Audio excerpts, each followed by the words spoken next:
ওরা কাগজের মুদ্রা দিয়ে সারা বিশ্বটাকে ডমিনেট করছে। তাও আবার এখানে আরও ব্যাপার আছে, কাগজের সব মুদ্রা আবার এক মানের না। একগুলো হচ্ছে হার্ড কারেন্সি, মানে শক্তিশালী কারেন্সি, একগুলো সফট কারেন্সি, মানে নরম কারেন্সি। বাংলাদেশের টাকা কোন কারেন্সি, হার্ড না সফট? এতটুকু তো জানেন। হার্ড কারেন্সি কি? মার্কিন ডলার। যে সারা বিশ্বের সফট কারেন্সিগুলো আমার কারেন্সি দিয়ে নির্ধারিত হবে, মানে আপনার 100 টাকা সমান সমান ওর $1 দিবে।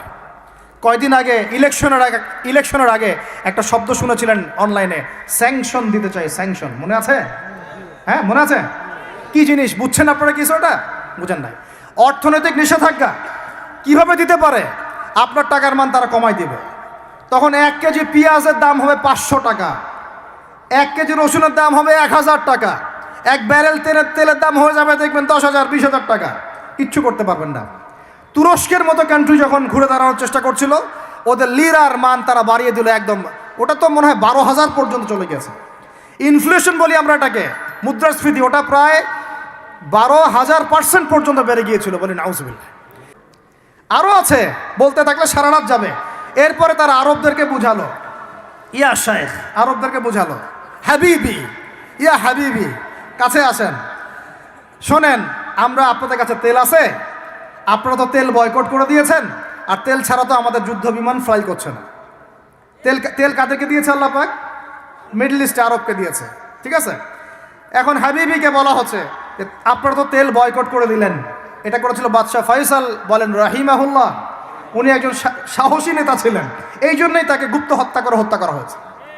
সাহসী যারা, তাদেরকে গুপ্ত হত্যা করে এদের একটা সুন্নত, এটা মাথায় রাখবেন।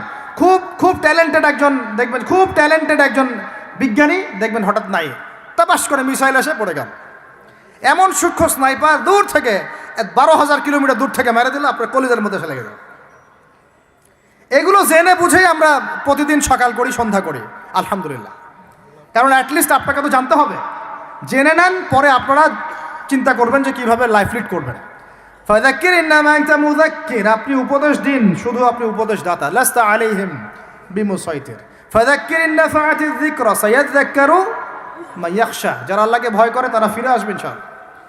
তো যেটা বলছিলাম, বাদশাহ ফয়সাল একদম বয়কট করে দিলেন। এবার ওরা এসে বুঝাচ্ছে যে তেল ছাড়া তো আমাদের চলছে না। এদিকে ওদের ডলারের মান কমে যাচ্ছে, মুদ্রাস্ফীতি হচ্ছে, ইনফ্লেশন হচ্ছে। এখন তারা বোঝালো যে ঠিক আছে, একটা চুক্তি করা যাক। যুবকরা ভালো করে শোনেন, এগুলো জানেন না বলেই অনেক সময় আপনি সহি বলে সহি ভুল পথে যাচ্ছেন। ভাই, সহি পথেই যাচ্ছেন, বাট এটা সহি ভুল হয়ে যাচ্ছে। কথা বুঝাতে পারছি? সহিহের আড়ালে একটা মারাত্মক জয়ীফ আর জাল আকিদা আছে, এটা আপনার সামনে সহি দিয়ে ঢেকে দেওয়া হয়েছে, বুঝতে পারতেছেন না। এই জায়গাটাকে ভালো করে বোঝেন। যখন উম্মার সাথে কেউ গাদ্দারি করে তখন সে সহি থাকে না। উম্মতের সাথে কেউ যদি গাদ্দারি করে তখন সে কি থাকে না? সহি থাকে না। এখন আসেন, আমি ধর্মতাত্ত্বিক কথা বলছি আগে। এখানে বাদশাহ ফয়সাল, তাকে কনভিন্স করা হলো, ঠিক আছে আমরা তেল কিনবো, আপনাদের কাছ থেকে কিনবো, আপনাদের গলফ কান্ট্রি যেগুলো আছে এদের কাছ থেকে কিনবো, তবে একটা শর্ত, আপনারা তেল বিক্রি করবেন শুধু মার্কিন ডলারে, অন্য কোনো কারেন্সিতে তেল বিক্রি করতে পারবেন না। বলেন নাউজুবিল্লাহ। আপনি বাংলাদেশ গভর্নমেন্ট যদি গিয়ে এক ব্রিফকেসের মধ্যে 1 কোটি টাকা নিয়ে যায়, বুঝেন কথা, বুঝতে পারতেছেন? 1 কোটি টাকা আমাদের টাকা নিয়ে গিয়ে যদি বলে শেখ হাবিবি আমাকে তেল দাও, ওরা বলবে তেল দিতে পারবো না, খালাস, কুল্লু খালাস, এখান থেকে বের হও। কথা বুঝতে পারেন নাই? 1 কোটি কি দিবেন? টাকা, তেল দিবে না। লিখে নেন, দিবে না। কিন্তু সেই 1 কোটি টাকাকে যদি আপনি ডলারে কনভার্ট করেন, ওটাকে ডলার দিয়ে কনভার্ট করেন, করে যদি বলেন হাবিবি তেল, তখন বলবে যে আসো দাঁড়িলাহি, তেল নিয়ে যাও, খালাস, কুল্লু খালাস। এটা বুঝতে পারছেন? তেল বিক্রি করব শুধুমাত্র ডলার দিয়ে, ডলার ছাড়া অন্য কোনো কারেন্সিতে তেল বিক্রি করতে পারবো না। এইটা পশ্চিমারা আরবদের সাথে একটা সন্ধি করলো আর কি, চুক্তি করলো। এই চুক্তির নাম হলো পেট্রো ডলার মনিটরি সিস্টেম। বুঝতে পারলাম? Petro dollar monetary system. এর বদৌলতে আরবের মরুভূমি হয়ে গেল এখন একদম অট্টালিকার প্রাসাদ। বোঝা যায়? মরুভূমিগুলো হয়ে গেল কি অট্টালিকার প্রাসাদ, আর বাকি পুরো মুসলিম উম্মার উপর দেখেন কি দুরবস্থা নেমে আসে। শুধু তাই না, ওই ডলার হলো একদম লিডার, কারেন্সির লিডার। এখন ওই ডলার তেলের মান নির্ধারণ করবে, আপনি টাকা দিয়ে করতে পারবেন না। এখন অনেক ওলামায়ে কেরাম আছেন আপনারা এখানে, আমি জানি উপস্থিত, আপনারা একটু ফিকহের কিতাবগুলো মোতালা করে আমাদেরকে একটা ফতোয়া দিয়েন যে এইরকম মনিটরি সিস্টেম প্রণয়ন করা জায়েজ না জায়েজ। এটা আপনারা ফতোয়া দিয়েন, আমি ফতোয়া দিতে পারবো। এখন আদতে এখন শোনেন, এই অংশটুকু শোনেন, তারপরে আমি শেষের দিকে চলে আসতেছি। আদতে এতে পশ্চিমাদের লাভ কি হয়েছে শোনেন। আমার কাছে এই যে ডলার, এটা আমি ছাপাই আমার দেশে, আমার কারখানায়। আমার খরচ হচ্ছে কাগজ, আমার খরচ হচ্ছে মেশিন, আমার খরচ হচ্ছে কালি। বোঝা যায়? বোঝা যাচ্ছে? আচ্ছা, এখন সেটা আমি বানালাম, ছাপালাম, গিয়ে আমি আরবকে দিলাম, তেল দাও। ওরা এই কাগজের টাকাটা নিল, নিয়ে রিজার্ভ করলো, করে মূল যে তেল, এই তেলটা মনে করেন তেল বা সোনা, তেল বা সোনা একই কথা, কারণ সোনার ফাংশন প্লে করছে এখন তেল। এখন তো যেহেতু গোল্ড দিনার নাই, দিরহাম নাই, এই তেলটা তারা নিয়ে ওদের দেশের আন্ডারগ্রাউন্ডে বাংকার আছে, গ্যালনকে গ্যালন তেল রিজার্ভ করতে থাকলো। এমনভাবে রিজার্ভ করতে থাকলো যে বিগত আগামী 30 বছর যদি বিশ্বে কোনো তেল নাও থাকে, ওরা চলতে পারবে, প্লেন উড়াইতে পারবে। ওদের মিলস বন্ধ হবে না, ফ্যাক্টরি বন্ধ হবে না, ওদের ইন্টারনেট সেকশন বন্ধ হবে না, বিদ্যুৎ বন্ধ হবে না, ওদের কোনো কিছুই বন্ধ হবে না, কোনো প্রযুক্তি বন্ধ হবে না। এত তেল তারা এখন রিজার্ভ করলো কি দিয়ে? ওর দেশে ছাপানো বিনামূল্যের ডলার দিয়ে। এবং সেই ডলারটা আমরা নিলাম, নিয়ে আমরা মাশাআল্লাহ অট্টালিকা নির্মাণ করলাম, আর মনে করলাম যে মাশাআল্লাহ আমি তো খুব ধনী হয়ে গেলাম, সমৃদ্ধি অর্জন করলাম। আদতে এখানে পশ্চিমাদের সবই লাভ। আমরা বলি না জালাও তাই কদু, আমরা বলি আম গেল সালাও গেল, তাই না? এখানে আমও তাদের, সালাও তাদের। আদতে আমাদের কিছু নাই। এখন আমরা তো থার্ড ওয়ার্ল্ডের কান্ট্রি, এটা হচ্ছে যারা বড় বড় ধনী রাষ্ট্র, ওদের অবস্থা হচ্ছে এই। আর আমরা যারা থার্ড ওয়ার্ল্ডের কান্ট্রি, উন্নত বিশ্বের দিকে এগিয়ে যাচ্ছে, আমরা যারা আস্তে আস্তে, যে পথে আমাদের দুর্নীতি বাধা, আমাদের এই যে নৈতিকতার অবক্ষয় বাধা, আমাদের মধ্যে আমানতহীনতা বাধা, এই বাধাগুলো আমাদেরকে আগাতে দিচ্ছে না। তা আমাদের অবস্থা কি হতে পারে তাহলে চিন্তা করেন। এখন আমরা এই জায়গায় আছি, এই জায়গায় বসে বসে আপনি মনে করছেন যে আপনি মাশাআল্লাহ খুব পাক্কা মুসল্লি, হালাল খাচ্ছেন, নামাজ পড়তেছেন, তাহাজ্জুদ গোজার, জান্নাত কিনে নিয়েছেন মাশাআল্লাহ। অথচ আপনার অর্থনীতি সুদভিত্তিক, এবং এই সুদভিত্তিক অর্থনীতির আন্ডারে থেকে কোনো বেসরকারি ব্যাংক পর্যন্ত 100% সুদমুক্ত সিস্টেম দিতে পারবে না। ফুল স্টপ, খালাস। আর এর উপরে আবার আছে ঘুষ, তার উপরে আবার আছে দুর্নীতি, তার উপরে আপনারা আবার মাপে কম দিচ্ছেন, তার উপরে আবার পণ্য মজুত করছেন, মার্কেটে ইচ্ছাকৃতভাবে প্রাইস বাড়ায় দিচ্ছেন, এই কাজগুলো করছেন। আমি শিক্ষিত একটা সমাজ পেয়েছি বলে কথাগুলো এভাবে মাহফিলে বললাম। এগুলো মাহফিলে কিন্তু আলোচনা হয় না। এগুলো কি মাহফিলে আলোচনা হয়? আমরা বিশ্বাস করি গাজীপুরের শহরের মানুষ, সব ঢাকার মানুষ, আপনারা সব বুঝেন, ইন্টেলেকচুয়াল অডিয়েন্স আছেন এখানে। মৌলিক কাজ করি। মৌলিক কাজ হচ্ছে আমরা জাতিটাকে পরিবর্তন করতে চাই কি চাই না? পরিবর্তনের দরকার আছে কি নাই? আমাদেরকে সব কিছু সুন্দর চলছে? যদি বাহিরের চোখ দিয়ে দেখেন তাহলে মনে হবে হ্যাঁ সব সুন্দর চলছে, তাই না? মসজিদ আছে আমাদের, মাদ্রাসা আছে আমাদের, আমরা মুসলমান কালিমা পড়েছি, লা ইলাহা ইল্লাল্লাহ পড়েছি, মুহাম্মাদুর রাসূলুল্লাহ পড়েছি, আমরা মাশাআল্লাহ আমাদের বোনরা পর্দা করে, আপনারা ওয়াজ মাহফিলে আসছেন, ইত্যাদি ইত্যাদি। আপনারা যদি বাহিরের চোখ দিয়ে দেখেন মনে হবে সব ঠিকই আছে, কিন্তু আমাদের এই বাহিরের চোখের বাহিরেও ভিতরে একটা চোখ আছে, এটা কি বিশ্বাস করেন? বাহিরের চোখ দিয়ে যদি দেখেন তাহলে মনে হবে সব ঠিক আছে। কেমন? মসজিদ আছে, মাদ্রাসা আছে, আমাদের ওলামায়ে কেরাম আছেন, আমাদের ইসলামের বই পুস্তক লেখা হচ্ছে, আপনারা নামাজ পড়ছেন, কেউ কেউ যাকাত দিচ্ছে, আমাদের বোনরা পর্দা করছে, আমাদের ভাইরা ওয়াজ মাহফিলে আসছে, এভরিথিং ইজ গোয়িং ফাইন। আপনার কাছে এটা মনে হবে যে সব ঠিকই আছে, তাই না? থিংস আর অল রাইট, সব ঠিক আছে। কিন্তু ভিতরের চোখ দিয়ে দেখা শিখলে আপনি বুঝবেন যে এই সব ঠিকের অন্তরালে আসলে কিছুই ঠিক নাই।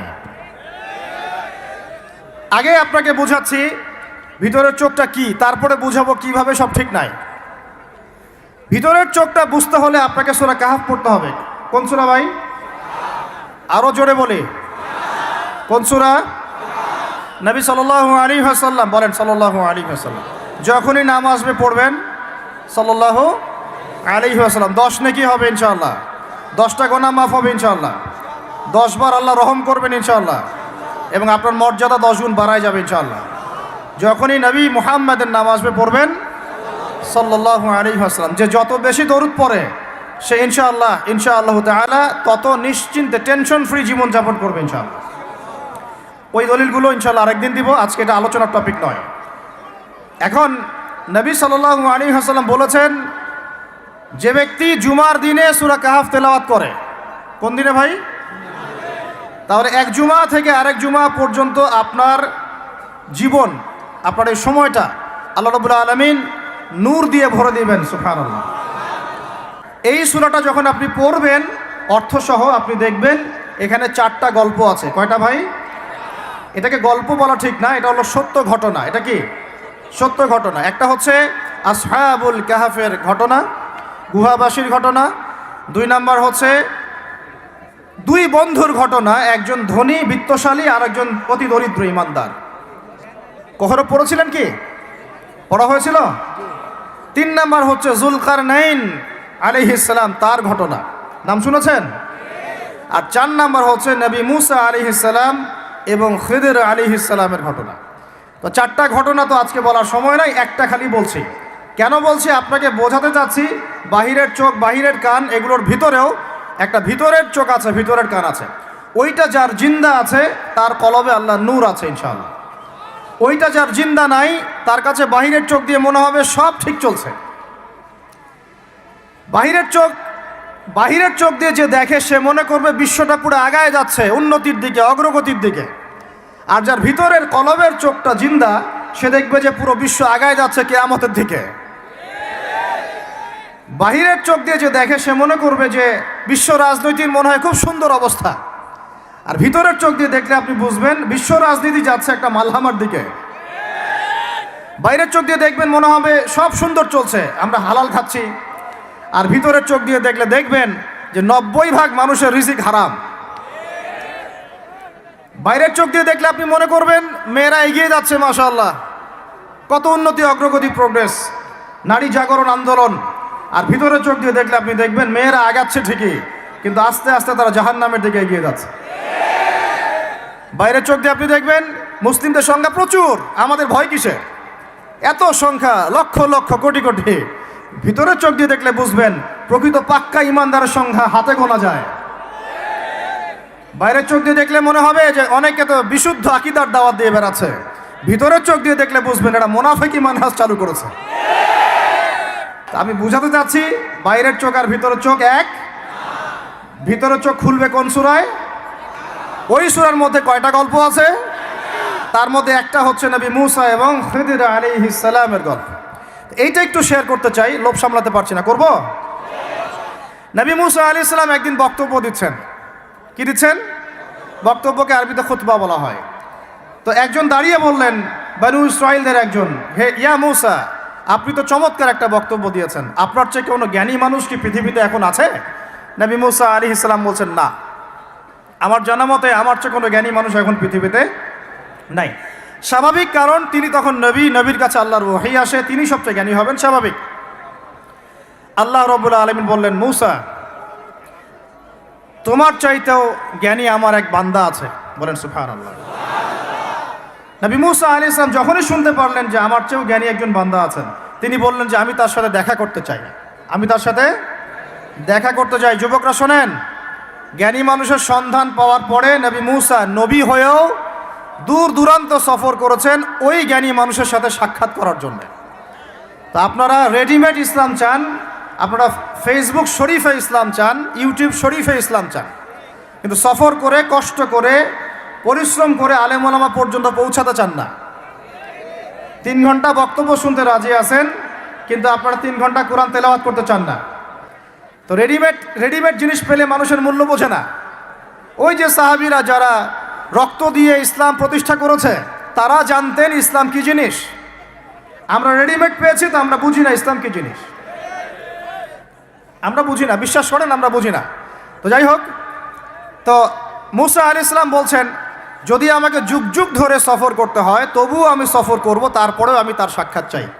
আল্লাহ পাক বললেন ঠিক আছে, তুমি তাকে পাবে যখন মাজমাউল বাহরাইন বলা হয়, দুই সমুদ্র যেখানে মিলে যাবে সেখানে তুমি আমার সেই বান্দাকে পাবে। কোথায় পাবে ভাই? দুই সমুদ্র যেখানে মিলে যাবে সেখানে পাবে। এখানে আপনি ভৌগোলিকভাবে ওর ব্যাখ্যা নিতে পারেন, আধ্যাত্মিকভাবেও নিতে পারেন। দুই সমুদ্র বলতে হয়তো বা ভৌগোলিকভাবে বোঝানো হতে পারে অথবা আধ্যাত্মিকত্বও বোঝানো হতে পারে, যে বস্তুবাদী জ্ঞান এবং মারেফতের জ্ঞান যেখানে মিলে যাবে সেখানে। আল্লাহু আলাম, আল্লাহ ভালো জানেন। তা নবী মুসা আলাইহিস সালাম তার একজন সঙ্গীকে নিলেন, সেই সঙ্গী একজন যুবক। তরুণরা ভালো করে শোনেন, তরুণদের ত্যাগেই ইসলাম দাঁড়িয়ে আছে আলহামদুলিল্লাহ। এই তরুণরা যদি এই স্মার্টফোন, এই পাবজি, এই ফ্রি ফায়ার, এই মেয়ের প্রতি আসক্তি, ফ্রি মিক্সিং, এই মাদক এগুলো ছেড়ে দিতে পারে, দিয়ে নামাজি হয়, কোরআনওয়ালা হয়, ওলামায়ে কেরামের সাথে পরামর্শ করে চলে, উম্মার জামার মধ্যে থাকে, একটা ইমারার মধ্যে থাকে, ইনশাআল্লাহ আল্লাহর জমিনে আল্লাহর দিনের একামত কেউ ঠেকাতে পারবে না ইনশাআল্লাহ। দুঃখজনক হচ্ছে আপনারা সেখানে নাই, কিন্তু আপনারা আবেগে আছেন, আবেগ প্রদর্শন করছেন, বিবেক দিয়ে চিন্তা করছেন না, সমালোচনা বেশি করছেন, নিজে কোনো কাজ করছেন না, লেখালেখি করছেন, অনলাইনে বসে আছেন, সমালোচনা করছেন, শেয়ার দিচ্ছেন, লাইক দিচ্ছেন, কিন্তু আপনি আয়নার সামনে দাঁড়ায় চিন্তা করবেন, নিজেকে প্রশ্ন করবেন, এই উম্মার পিছনে আমার কি অবদান? এই উম্মাকে বিজয় করার পিছনে আমার অবদানটা কি? এই দেশকে উন্নতিতে নিয়ে যাওয়ার জন্য আমার অবদানটা কি? আমি আজ পর্যন্ত কি করেছি? দেখবেন জিরো, রেজাল্ট কি? জিরো। এই কাপুরুষ প্রজন্ম দিয়ে দিন কায়েম হবে না। মুখে কথা বলা অনেক সহজ, এরকম চেয়ারে বসে দুটো লেকচার দেওয়া কঠিন। মুখে বলা অনেক সহজ, একটা কনস্ট্রাকটিভ বই লেখা কঠিন। মুখে বলা অনেক সহজ, সাহসিকতার সাথে সমাজের নেমে জাহেলিয়াত দূর করা অনেক কঠিন। তো এই কঠিন কাজগুলো যখন আপনারা দায়িত্ব কাঁধে নেবেন, উম্মার বিজয় হয়ে যাবে ইনশাআল্লাহ। আল্লাহ পাক আমাদের কবুল করেন, আমিন। যুবক একজনকে সাথে নিয়ে নবী মুসা আলাইহিস সালাম হাঁটছেন। এই ব্যক্তির নামও বলে দেই, তার নাম হচ্ছে ইউশা বিন নুন। কি নাম? তিনি পরবর্তীতে নবী হয়েছিলেন এবং তার পরবর্তীতে এই যে তালুত নাম শুনেছেন, যাকে সেনাপতি করা হয়েছিল, মনে আছে? ভুলে গেছেন, আপনারা পড়েন নাই মনে হয়, সূরা বাকারার শেষের দিকে আছে। ওই তালুতের নেতৃত্বেই তো বাইতুল মুকাদ্দাস জয় হলো, বনু ইসরাইল সেখানে ঢুকলো। এবং তখন সূর্য ডুবে যাচ্ছিল, তিনি দোয়া করছিলেন, আল্লাহ সূর্যটাকে থামিয়ে দাও। সূর্যকে থামিয়ে দিলেন, সুবহানাল্লাহ। মহাবিশ্বে সূর্যের ঘূর্ণন থেমেছে একবার, মহাবিশ্বে সূর্যের ঘূর্ণন আল্লাহ থামিয়ে দিয়েছেন, কোরআন সাক্ষী আছে, হাদিস সাক্ষী আছে। এখন নবী মুসা আলাইহিস সালাম হাঁটতে শুরু করলেন। চলতে চলতে চলতে তিনি ওই মাজমাউল বাহরাইনের কাছে পৌঁছে গেলেন। আল্লাহর পক্ষ থেকে নির্দেশ ছিল, তোমার থলির মধ্যে একটা মাছ নাও, যেই মাছটা যখন লাফ দিয়ে জীবিত হয়ে যাবে এবং সমুদ্রে লাফ দিয়ে ফেলবে, তখনই তুমি তার দেখা পাবে। একটা মৃত মাছ তিনি নিলেন, হাঁটা শুরু করলেন, যোজন যোজন দূর চলতেই থাকলেন, হাঁটতেই থাকলেন। এক পর্যায়ে একটা পাথরের হেলান দিয়ে রেস্ট নিচ্ছেন, বিশ্রাম করছেন। বিশ্রাম করতে গিয়ে তিনি তার সঙ্গীকে বলছেন, আচ্ছা, যে নাস্তা নিয়ে আসছিলাম সেটা নিয়ে আসো দেখি। তখন তিনি বলছেন, আমি তো আপনাকে বলতে ভুলে গিয়েছি, ওই মাছ তো জীবিত হয়ে চলে গেছে সমুদ্রের মধ্যে। তখন মুসা আলাইহিস সালাম বললেন, আরে আমাকে এতদিন বলোনি কেন, এতক্ষণ বলো নাই কেন? ওইটাই তো সেই জায়গা যেখানে আমি তাকে পাবো। তারা আবার ব্যাক করলেন, সেই জায়গায় দেখলেন পাথরের উপরে সেই আল্লাহর বান্দা বসে আছে। তার নাম খিদির আলাইহিস সালাম। খিদির শব্দের অর্থ শ্যামল, খিদির মানে শ্যামল। হাদিসে আসছে, তিনি যেখানে যেতেন মৃত জায়গার উপরে বসলে সেই জায়গা সবুজ হয়ে যেত, সুবহানাল্লাহ। তো খিদির মানে শ্যামল, সবুজ আলাইহিস সালাম।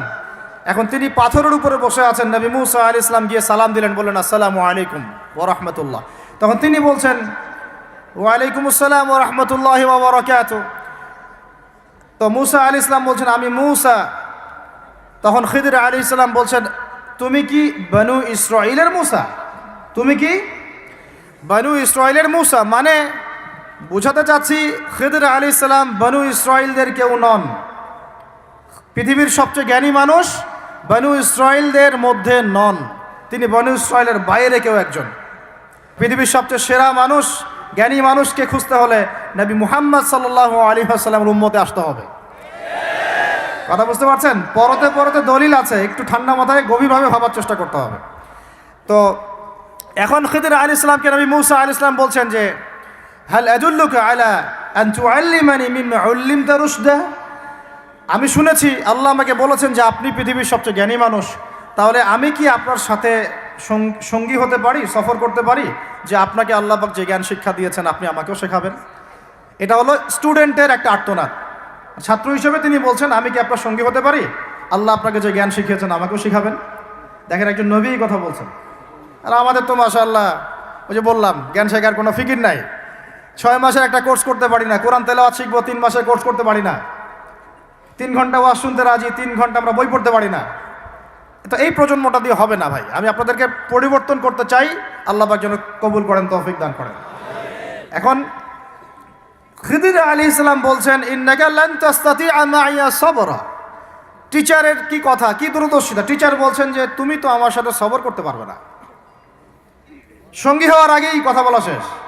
আপনি এসে আমাকে বলছেন ভাই আপনার সাথে কি সফর করতে পারি, একটু এলেম শেখাবেন, আর আমি বলছি আপনি তো সফর করতে পারবেন না। তো কি পরিমাণ জ্ঞান গভীরতা দূরদর্শিতা থাকলে, ভবিষ্যৎ সম্পর্কে দূরদর্শিতা থাকলে তিনি আগেই বলতে পারেন যে আপনি সবর করতে পারবেন না।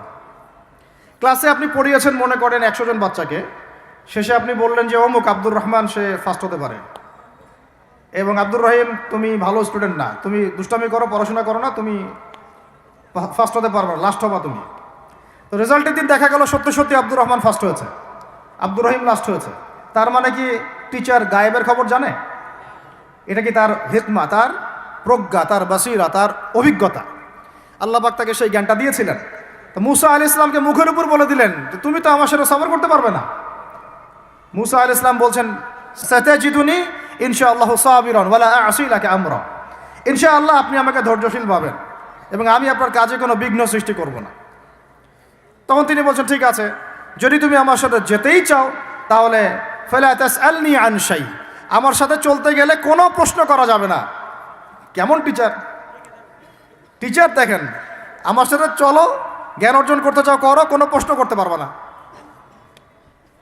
একটা হাদিসেও আসছে একটা কম ধ্বংস হয় যখন নবীদেরকে অতিরিক্ত প্রশ্ন করে, এইটা কেন, ওইটা কেন, ওইটা কেন। বেশি প্রশ্ন করতে হয় না, অতিরিক্ত প্রশ্ন করতে হয় না। তো যাই হোক, সফর শুরু হলো। ফানচালাকা, তারা হাঁটা শুরু করলেন। হাত্তা ইযা রাকিবা ফি সাফিনাতি খারাকাহা। চলতে চলতে একটা নদী আসলো। তো এই নদীর পার হয়ে আরেক জায়গায় যেতে হবে, কিন্তু এটা পার হওয়ার জন্য তাদের কাছে অর্থ নাই। এক নৌকার মাঝি সে বিনামূল্যে এটাকে পার করার জন্যে প্রস্তাব দিল, ঠিক আছে বিনামূল্যে পার করে দিব। সেই নৌকায় করে তারা যখন যাচ্ছেন, যেতে যেতে তীরে পৌঁছার আগেই সেই নৌকার তলদেশটা খিদির আলাইহিস সালাম ফুটা করে দিলেন। নেন এখন কি কাজটা দেখে কি ভালো মনে হচ্ছে না খারাপ? আমি আপনার গাড়িতে করে ধরেন যাচ্ছি, গাড়িটা যখন আপনি আমার বাসা পর্যন্ত পৌঁছে দিবেন তার আগে নামলাম, নাইমা আপনার টায়ার 4টা পাস্ট করে দিলাম। আপনি আমাকে কি বলবেন? কিছু বলবেন না, ফেসবুকে গিয়ে স্ট্যাটাস দিবেন অথবা লাইভে আসতে পারেন, তাই না? এই আর কি। তো নবী মুসা আলাইহিস সালাম রিয়্যাক্ট করলেন যে লাকাদ জি'তা শাইআন ইমরা, আপনি তো একটা অন্যায় কাজ করলেন মনে হচ্ছে। এটা কেন করলেন? যারা আমাদেরকে বিনামূল্যে বিনা পারিশ্রমিকে পার করে দিল, আপনি ওই নৌকা ফুটা করে ফেললেন। তখন খিদির আলাইহিস সালাম বললেন যে আমি তো তোমাকে বলেছি, আলাম আকুল লাক, আমি কি তোমাকে বলি নাই ইন্নাকা লান তাস্তাতিআ মাইয়া সাবরা, তুমি আমার সাথে সবর করতে পারবে না? মুসা আলাইহিস সালাম বলছেন যে ঠিক আছে, আমি যে ভুলে গিয়েছি এজন্য আমাকে পাকড়াও করেন না, আমি যে ভুলে গিয়েছি কথাটা এজন্য আমাকে পাকড়াও করেন, একটা চান্স দেন আমাকে। তো ঠিক আছে চলো আবার। ফানতালাকা, আবার তারা চলা শুরু করলেন। হাত্তা ইযা লাকিয়া গুলামান ফাকাতালাহ, এবার একটা ছোট্ট বালকের সাথে দেখা হলো। এই 8 বছর 10 বছর বয়স হবে, এই গোলাম বালকের সাথে দেখা হলো। ফাকাতালাহু, এবার খিদির আলাইহিস সালাম তাকে হত্যা করলেন। একটা বাচ্চাকে, এটা কেমন হলো? নৌকা ফুটা করার চেয়ে বেশি ভারী না হালকা? আরো ভারী। মুসা আলাইহিস সালাম বলছেন লাকাদ জি'তা শাইআন নুকরা, আপনি তো এবার জঘন্য একটা কাজ করলেন, আপনি তো পুরো একটা নিষ্পাপ বাচ্চাকে হত্যা করে ফেললেন। তারপরে বললেন যে এরপর যদি আর একটা প্রশ্ন করো তাহলে তোমার সাথে আমার আর চলা হবে না, লাস্ট চান্স। ঠিক আছে চলেন। এবার চলতে চলতে ফানতালাকা হাত্তা ইযা আতায়া আহলা ক্বরিয়াতিন ইসতাতআমা আহলাহা ফাআবাউ আন ইউদাইফুহুমা। কোরআনে আসছে একটা করিয়া মানে একটা গ্রামের মধ্যে তারা ঢুকলেন। সেই গ্রামে ঢুকে মেহমানদারি চাইলেন, নাস্তা পানি চাইলেন আর কি। তো তারা মেহমানদারি করলো না, দূর দূর করে তাড়িয়ে দিল। অনেকটা আমাদের ওই কলকাতার দাদাবাবুদের মতো আর কি। জিজ্ঞাসা করো যে খেয়ে আসছেন না খেয়ে যাবেন, এটা আমাদের আস্তে আস্তে আমাদের মধ্যে ছড়ায় পড়তেছে আর কি। মেহমান আসলে বিরক্ত হয়, কবে যাবে সেই ফিকির করে। তো এরা মেহমানদারি করলো না, উল্টা তাকে তাড়িয়ে দিল। তো যাই হোক, এখন মুসা আলাইহিস সালাম বলছেন যে এখানে একটা ঘটনা ঘটেছে। খিদর আলাইহিস সালাম দেখলেন যে বাড়ি থেকে তাদেরকে তাড়িয়ে দেওয়া হলো, মেহমানদারি করা হলো না, ওই বাড়ির একটা দেয়াল ধসে পড়ে গেছে। ওই বাড়ির একটা দেয়াল ধসে পড়ে গেছে। তখন তিনি সেটাকে নিজের হাতে আবার নির্মাণ করে দিলেন। সুবহানাল্লাহ। এটা দেখে মুসা আলাইহিস সালাম বললেন যে আপনি তো চাইলে কিছু আজর নিতে পারতেন, আপনি যে এত কষ্ট করে এটা নির্মাণ করে দিলেন, আপনি তো চাইলে একটু টাকা পয়সা নিতে পারতেন। ওরা মেহমানদারি করলো না, ওইটা দিয়ে হয়তো আমরা কি করতে পারতাম, নাস্তা পানি করতে পারতাম। তখন তিনি বলেন হাদা ফিরাকু বাইনি ওয়া বাইনাক, এই হলো তোমার আমার ফেরাক, পার্থক্য শেষ, তোমার সাথে আমার চলা আর হলো না। আমাদের নবী সাল্লাল্লাহু আলাইহি ওয়াসাল্লাম বলেছিলেন যে যদি সেদিন মুসা আলাইহিস সালাম এই প্রশ্নগুলো বারবার না করতেন তাহলে আরো অনেক জ্ঞান শেখা যেত। সুবহানাল্লাহ। তখন তিনি বলছেন ঠিক আছে, হাদা ফিরাকু বাইনি ওয়া বাইনাক সাউনাব্বিউকা বিতাউইল মা লাম তাসতাতি' আলাইহি সাবরা। তবে যাওয়ার আগে আমি তোমাকে জানিয়ে দিব এই তিনটা ক্ষেত্রে মূল ঘটনা কি ছিল যে বিষয়ে তুমি সবর করতে পারো নাই। আম্মা সাফিনা, ওই যে সাফিনা বা নৌকা, আম্মা সাফিনাতু ফাকানা লিমাসাকিন ইয়ামালুনা ফিল বাহর, ওই যে সাফিনা বা নৌকাটা ওইটা ছিল মিসকিনদের, মিসকিন মানে বলা হয় কি হতদরিদ্র মানুষ, জেলে টাইপের, যাদের কিছু নাই, নৌকায় মানে সমুদ্রে মাছ ধরে ধরে খায়, এরকম কিছু মানুষের ওই সাফিনা বা নৌকাটা ছিল। এবং ওদের পিছনে ছিল একটা মালিক, মালিক মানে এখানে জলদস্যু। যদি ওই সাফিনা বা নৌকাটা আমি ছিদ্র না করতাম, ওই জলদস্যুরা এটা ভালো অবস্থায় পেলে ছিনতাই করে হাইজ্যাক করে নিয়ে যেত। আমি যেহেতু ফুটা করে দিয়েছি এই জন্য এটা ত্রুটিযুক্ত, এই নৌকাটা তারা আর নিবে না। তোমার কাছে বাইরের চোখ দিয়ে মনে হয়েছে যে আমি একটা অন্যায় করেছি, আসলে আমি তাদের উপকারী করেছি। বলেন সুবহানাল্লাহ। বুঝতে পারছি বাইরের চোখ ভিতরের চোখ কি জিনিস? আচ্ছা, ওয়া আম্মাল গুলামু ফাকানা আবওয়াহু মুমিনাইন ফাখাশিনা আন ইউরহিকাহুমা তুগয়ানা ওয়া কুফরা। সুবহানাল্লাহ। এটা আমাদের এই যে শাহবাগী প্রজন্মের জন্য একটা প্রযোজ্য আর কি। কেন বলছি শুনেন ভালো করে।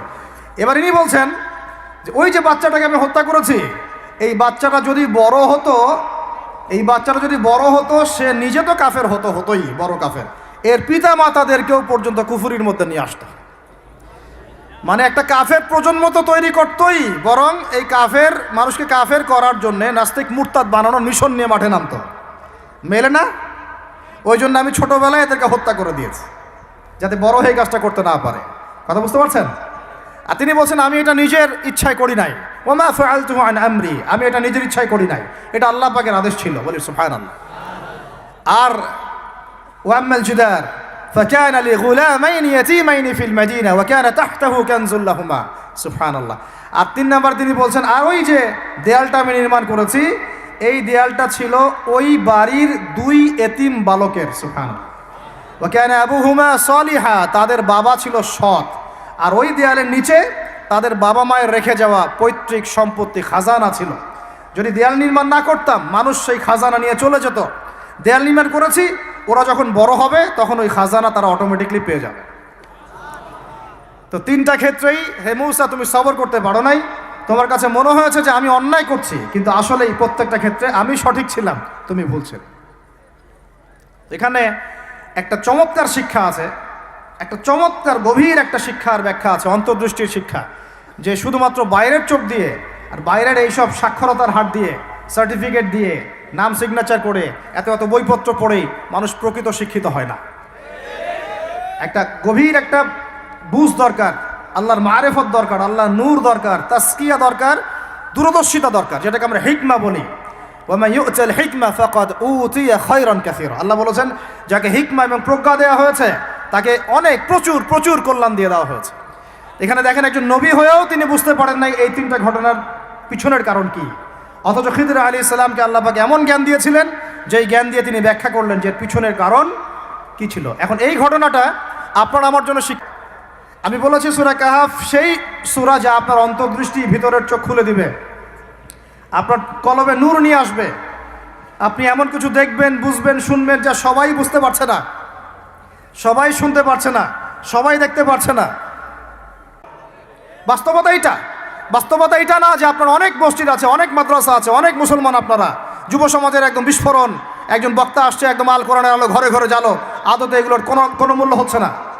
আদতে এগুলো দিয়ে সারা বিশ্ব দিন প্রতিষ্ঠা হচ্ছে না।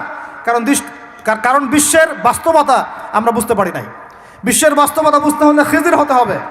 বিশ্বের বাস্তবতা এইটাই যে ওরা এখন এত শক্তিশালী একটা অবস্থায় গিয়েছে, ওখান থেকে আমাদেরকে তারা কন্ট্রোল করা শুরু করেছে বিগত প্রায় 100 বছর থেকে।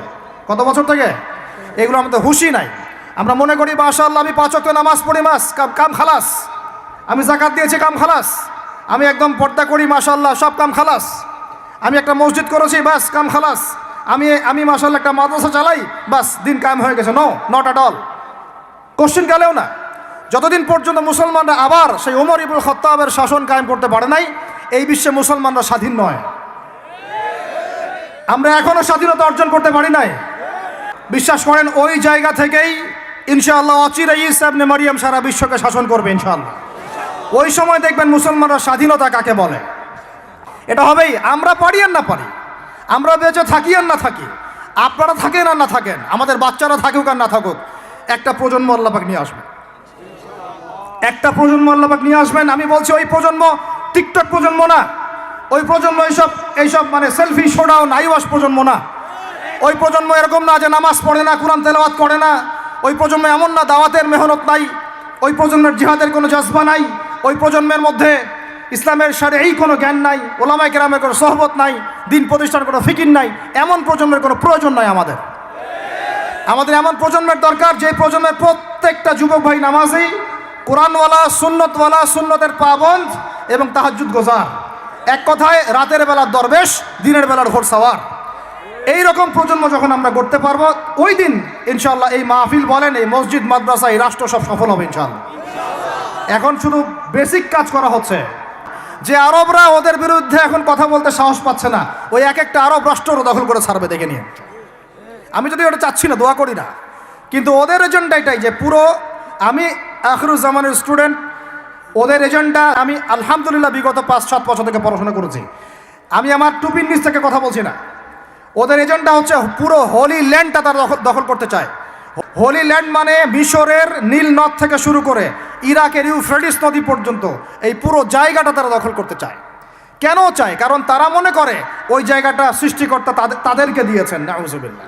তারা মনে করে ওইটা হচ্ছে তাদের মাসিহ আসার জায়গা, এবং ওই জায়গা থেকে তাদের মাসিহ, তথাকথিত মাসিহ, পুরো বিশ্বকে শাসন করবে এবং তারা তাকে সঙ্গ দিবে।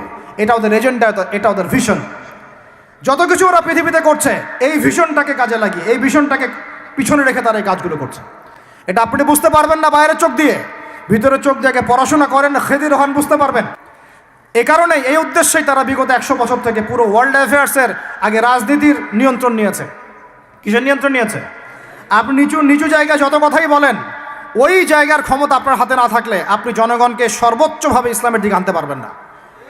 আপনি এখন যদি সবাইকে জোর করে মাস্ক পরাতে পারেন আইন প্রয়োগ করে, এভাবে ওই ক্ষমতা হাতে থাকলে প্রত্যেক জনগণকে কোরআনও শেখানো যায়। ওই ক্ষমতাটা ইসলামের দরকার আছে। যদি ওই ক্ষমতার বলে প্রত্যেক মানুষকে মসজিদে সোশ্যাল ডিস্টেন্স মেনটেন করানো যায়, তাহলে ওই ক্ষমতা যদি হাতে থাকতো প্রত্যেক মা বোনকে পর্দা করানো যেত, প্রত্যেক যুব ভাইকে দিন শেখানো যেত, বাধ্যতামূলক কোরআন শিক্ষাও চালু করা যেত, বাধ্যতামূলক কোরআন শিক্ষার সাথে হাদিসের শিক্ষা চালু করা যেত, সিলেবাসের মধ্যে নবীর সিরাত সংযোজন করা যেত। ইসলামে এই ক্ষমতাটা দরকার আছে। কিন্তু এটাকে অ্যাচিভ করার যে পথ পদ্ধতি, এই পথ পদ্ধতির মধ্যে আমরা আসলে কেউ নাই। নবীর তরিকার মধ্যে আমরা নাই, আমরা পড়ে আছি পশ্চিমা তরিকার মধ্যে। পশ্চিমা তরিকা দিয়ে ওই জায়গায় আপনি যেতে পারবেন না। আর যদি যেতে পারেনও, পশ্চিমারা আপনাকে সেখানে থাকতে দিবে না। আমাদের এখানে সবচেয়ে ভালো মানুষ যিনি, এখানকার এই এলাকার যিনি দায়িত্বশীল, তিনি যদি সবচেয়ে মোত্তাকি পরহেজগার মানুষ হন, তিনিও যদি দাঁড়িয়ে বলেন যে আমি ইসলামের পক্ষে আছি, কোরআনের পক্ষে আছি, হাদিসের পক্ষে আছি, তার উপর থেকে চাপ চলে আসবে। ওই জায়গায় যতক্ষণ পর্যন্ত আঘাত না পড়ছে ততক্ষণ পর্যন্ত আপনি বিশ্বে স্বাধীন হতে পারবেন না। অতএব বাইরের চোখ দিয়ে না, ভিতরের চোখ দিয়ে দেখতে শিখুন। তো ভিতরের চোখ পুরো জিও পলিটিক্সটা আপনাকে বুঝাবে। ভিতরের চোখ দিয়ে দেখলে আপনি দেখবেন মুসলমানরা এখনও তাদের অধীনে পরাধীন হয়ে আছে। এখান থেকে আমরা স্বাধীনতা চাই ইনশাআল্লাহ। আল্লাহ পাক আমাদেরকে সেই স্বাধীনতা অর্জন করার তৌফিক দান করেন। এবার অর্থনৈতিক জীবনে আসেন।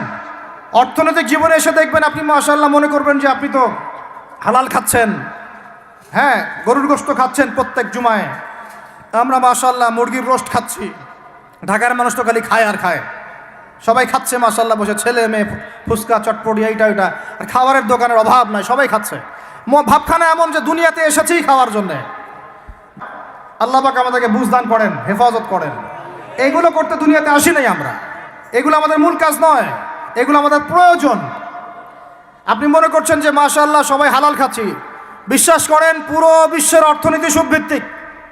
একদম খোলামেলা ওয়াকুলু কওলান সাদীদা বললাম, আল্লাহ পাক বলেছেন একদম স্পষ্ট সরাসরি খোলামেলা কথা বলো, পুরো বিশ্বের অর্থনীতি সুদভিত্তিক। যারা এই পুরো বৈশ্বিক অর্থনৈতিক সিস্টেমের মধ্যে ঢুকে গেছে, অর্থাৎ ওয়ার্ল্ড ব্যাংক, IMF এবং ফেডারেল রিজার্ভ ব্যাংকের আওতায় চলে আসছে, এরকম কোনো সেন্ট্রাল ব্যাংক 100% সুদমুক্ত হতে পারবে না। ফুল স্টপ, কোনোভাবেই সম্ভব না। আপনি যত বড় মুসলিম কান্ট্রি হন না কেন, আপনি এদের আওতায় থাকলে কোনো অবস্থাতেই সুদমুক্ত থাকতে পারবেন না। তাহলে এখন আমি যদি আপনাকে প্রশ্ন করি, বিগত 20 বছর থেকে একটা রাষ্ট্র এটাতে লড়াই করেছিল এবং সাম্প্রতিক সময়ে তাদের কারেন্সি মার্কিন ডলারকে ছাড়িয়ে গেছে, এই তথ্য কি আপনাদের কাছে আছে? তথ্য আছে? নাম মেনশন করার দরকার নাই, আপনারা বুঝতে পারেন কি পারেন না? কথা হচ্ছে তারা পারলো কিভাবে? অনেক কারণ, যাকাত ভিত্তিক অর্থনীতি, তারপরে দ্বৈত অর্থনীতি, হালাল অর্থনীতি, দুর্নীতি কমানো, কৃষিভিত্তিক অর্থনীতি 3 বছরের মধ্যে ঘুরে দাঁড়িয়েছে, মাত্র 3 বছরের মধ্যে। সারা বিশ্বের অর্থনীতি এখন সুদভিত্তিক। এখান থেকে ঘুরে দাঁড়াতে হলে আমরা অবশ্যই পারবো, কেন পারবো না? আমাদের প্রথম কাজ করতে হবে, সমস্ত দুর্নীতি বন্ধ করে ফেলতে হবে। 1 নাম্বার, যত কালো টাকা সব সাদা করে ফেলতে হবে, এবং যারা কালো টাকার সাথে সম্পৃক্ত সবগুলোকে ধরবেন, ভিতরে ঢুকাই ফেলবেন। একদম ওমরের শাসন, একদম ওমরের শাসন কায়েম করে ফেলতে হবে। আমরা সে জায়গায় যেতে চাচ্ছি না, আমরা বলছি আপনারাই সেই কাজ করেন। আমরা উদাত্ত আহ্বান জানাচ্ছি, যেই থাকুক উপরে, আমরা দোয়া করতে সমস্যা আছে? আমরা সে জায়গায় জোর করে যেতে চাচ্ছি না, অন্তত আমার এই ইচ্ছা নাই। আর আমি কোনো পলিটিক্যাল দলের মানুষও না, জীবনে করিও নাই, করার ইচ্ছাও নাই। আমি আমার অনুরোধ, আমার আক্ষেপ, আমার আবদার হচ্ছে সমস্ত দুর্নীতিবাজদেরকে ধরবেন আর সাইজ করবেন। উমর রাদিয়াল্লাহু তাআলা আনহুর মতো সে যদি দাড়িওয়ালাও হয়, টুপিওয়ালা হয়, পাগড়িওয়ালা হয়, জুব্বাওয়ালা হয়, ইমাম হয়, তবু তাকেও ধরবেন, কোনো সমস্যা নেই। সমস্ত কালো টাকাকে সাদা করে ফেলবেন, দেখবেন এমনি বাইতুল মালের সম্পদ বেড়ে গেছে, আলহামদুলিল্লাহ। দ্বিতীয় কাজ, যাকাত ভিত্তিক অর্থনৈতিক সিস্টেম চালু করা। বাংলাদেশে এমন প্রচুর মানুষ আছে যাদের একজনের যাকাতের টাকা দিয়ে একটা গ্রামের মানুষকে খাওয়ানো যাবে ইনশাআল্লাহ। এরা যাকাত দেয় না, এরা ট্যাক্সও দেয় না, সরকারকে করও দেয় না, যাকাতও দেয় না। এই ট্যাক্স ফাঁকি দেওয়া মানুষ, কর ফাঁকি দেওয়া মানুষ, এই জোচ্চরদেরকে ধরতে হবে, ধরে এদের কাছ থেকে যাকাত আদায় করতে হবে, বাধ্যতামূলক যাকাত আদায় করতে হবে। তারপরে দেখবেন আমরা বৈদেশিক ঋণের জন্য বসে থাকার কোনো প্রয়োজন হবে না, আমাদের টাকা দিয়ে আমরাই চলতে পারবো ইনশাআল্লাহ। 3 নম্বর হচ্ছে দ্বৈত অর্থনীতি। ওরা কিন্তু একটা কারেন্সি চালায় নাই, একাধিক কারেন্সি চালিয়েছে। এটা অর্থনীতিবিদ যারা তারা বুঝবেন। একটা কারেন্সির অনেক দুর্বলতাও আছে, এগুলো নিয়ে আমি খোলামেলা কথা এই মাহফিল স্টেজে বলতে পারবো না। বসতে চাইলে বসেন আমার সাথে, অর্থনীতি নিয়ে বসতে চাইলে আমার সাথে বসেন, আমরা আলোচনা করি, কথা বলেন, আমাদেরকে মূল্যায়ন করেন, কথা শোনেন। ইউসুফ আলাইহিস সালাম বলেছিল না যে আমি বিশ্বস্ত, আমাকে দায়িত্ব দেন? আমি বলতে চাই আমি বিশ্বস্ত, আমাকে দায়িত্ব দেন। আমি তো চাই, আমি তো দাবি জানাই উপরের লেভেল থেকে এমন একটা শিক্ষা ব্যবস্থা প্রণয়ন করা হোক যাতে আমার মাদ্রাসা গড়ার প্রয়োজনই না হয়। ওই সিস্টেম রাষ্ট্রীয়ভাবেই পড়ানো হবে ইনশাআল্লাহ। আপনি মালয়েশিয়ার দিকে তাকিয়ে দেখেন, আপনি এই যে ওয়েস্টার্ন কান্ট্রির মধ্যে অনেক কান্ট্রি আছে, অস্ট্রেলিয়ার মতো জায়গাতে আছে, ব্রিটেনের মতো জায়গাতে আছে, কোনো কোনো ক্ষেত্রে আপনি লেবাননকে দেখেন, ইয়েমেনকে দেখেন, জর্ডানকে দেখেন, কাতারকে দেখেন, সৌদি আরবিয়াকে দেখেন, অনেক কান্ট্রি আছে। ভালো কাজের তো প্রশংসা করতে দোষ নাই, দোষ আছে? এমনকি অনেক পশ্চিমা কান্ট্রিতেও একদম উপর লেভেল থেকে ইসলামিক সিলেবাস প্রণয়ন করা হয়েছে। তার মানে এমন না যে তারা সায়েন্সকে গুরুত্ব দেয় নাই, ম্যাথকে গুরুত্ব দেয় নাই, ফিজিক্স পড়ায় নাই, অ্যাস্ট্রোফিজিক্স পড়ায় নাই, ইকোনমিক্স পড়ায় নাই, বিষয়টা এমন না। তারা ফিলসফি পর্যন্ত পড়িয়েছে। ঘাটাঘাটি করেন, অনলাইনে সব মজুদ আছে। এমন শিক্ষানীতি প্রণয়ন করা সম্ভব, একদম প্লে থেকে নিয়ে মাস্টার্স পর্যন্ত। আমার ছেলে ইমামতিও করবে, এদিকে বিমানও উড়াবে ইনশাআল্লাহ। আমার মেয়ে ডাক্তারও হবে, এদিকে দেখবেন হাফেজাও হবে ইনশাআল্লাহ। একজন মুফতি সাহেব, তিনি ফতোয়াও দিবেন, একই সাথে বিশ্ব অর্থনীতি সম্পর্কেও জানবেন ইনশাআল্লাহ। একজন আর্মি অফিসার তিনি যেমন সামরিক ক্ষেত্রে লিডার হবেন, তেমনি দেখবেন ফিকহের কিতাব মোতালা করে ফতোয়া দিতে পারছেন ইনশাআল্লাহ। এই যুগটা এটা কোনো মানে স্বপ্নের যুগ নয়, এই যুগটা ছিল এক সময়। বেশি দিন দূরে যেতে হবে না, আপনি 200, 300, 400 বছর পিছনে যান, দেখবেন মুসলমানরা এমন সোনালী যুগ পার করে আসছে।